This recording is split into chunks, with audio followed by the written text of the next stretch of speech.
มื้อนี้ครับได้มาติดตามถามไถ่คุณพ่อครับอีกท่านหนึ่งที่ใช้ผลิตภัณฑ์เสริมอาหารแฮปปี้วันนะคุณพ่อครับสวัสดีนะครับผมครับคุณพ่อมีอาการเป็นจังไดครับสุขภาพเป็นโรคไตบ่เป็นโรคไตครับ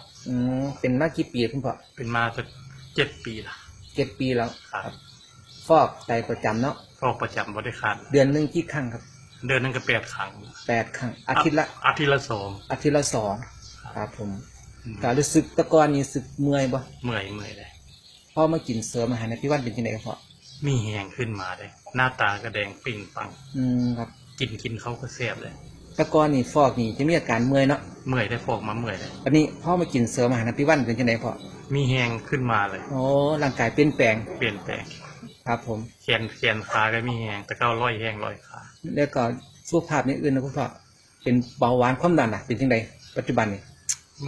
บ่มีไปเลยความดันก็บ่มีธรรมดาอยู่เบาหวานเขามีบ่เบาหวานกับประมาณ910กับมันธรรมดาแตะกอนน่ะจะกินยาก็บ้านบ่60 70เกือบ200แต่เราปัจจุบันได้กินยาเบาหวานบ่ครับบ่ได้กินเลิกละบ่ได้กินเนาะครับผมเพราะว่ากินยาตัวนี้เบาหวานที่หายเลยคือเบาหวานเพิ่นดีขึ้นเนาะเป็นปกติครับผมดีขึ้นครับผมคุณพ่อฝากสำหรับผู้ที่ตามเนี่ยนะครับฝากบอกไงผู้ใดเป็นโรคก็คุณพ่อนี่แล้วเกณฑ์ผู้ใดเป็นโรคไตนี่ก็ทดลองมั้งด้วยแฮปปี้วันดีแฮปปี้วันครับยกกล้องนะคุณพ่อ